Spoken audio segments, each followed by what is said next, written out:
పరమేశ్వరుని ప్రియ సోదరి సోదరులందరికీ నేటి భోగి, సంక్రాంతి, కనుమ పండగల శుభాకాంక్షలు.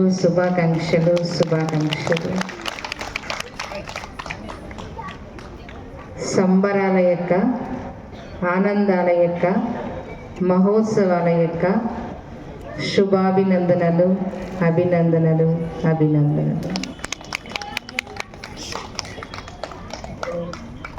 సంబరాలు అనగానే అందరికీ చాలా సంబరం.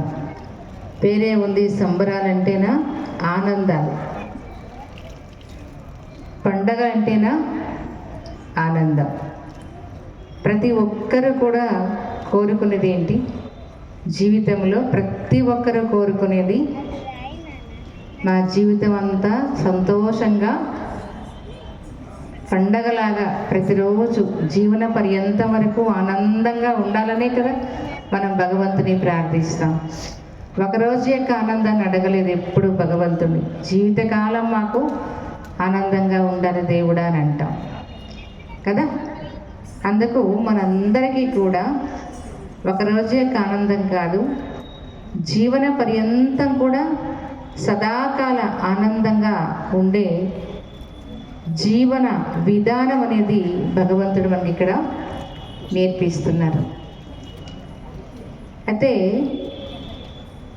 ఎలా వస్తుందో జీవన విధానం?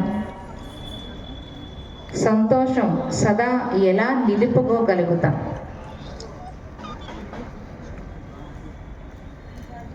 ఈ సంతోషంగా ఉండడానికి అందరికీ ఇష్టమే, కానీ ఒకసారి ఉంటుంది, ఒకసారి ఉండదు, ఇలా ఉంటుంది. ఆ గ్యాప్ లేకుండా ఎప్పుడు మనకి నిత్యము సంతోషంగా ఉండాలి. కానీ ఉండకుండా ఈ గ్యాప్లు ఎందుకు వస్తున్నాయి చెప్పండి? అందరికీ తెలుసా కాదా? ఎందుకు వస్తుంది? సదాకాలం ఉండకుండా ఏది మనకి అడ్డొచ్చి ఆ సంతోషం లేకుండా చేస్తుంది? తెలుసు కదా అందరికీ ఎందుకు ఉండడం లేదు. మనిషికి ఆశ ఉండొచ్చు, కానీ అత్యాశ ఉండకూడదు. ఏమంటారు? ఆశ పిశాచి అంటారు. పిశాచి పట్టిందనుకోండి, వాళ్ళు సంతోషంగా ఉంటారా? సంతోషంగా ఉండలేరు.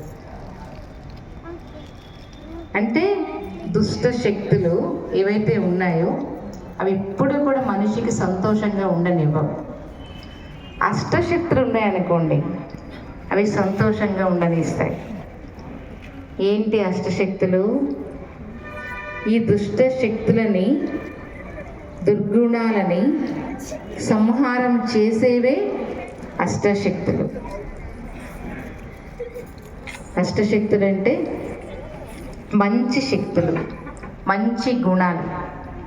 మంచి గుణాలు మన జీవితంలో అమలు చేస్తే ప్రతి గుణము ఒక శక్తిగా మారుతుంది. విత్తనము భూమిలో వేసిన తర్వాత మొలకెత్తి ఒక విత్తనం ఎన్ని ఫలాలు ఇస్తుంది?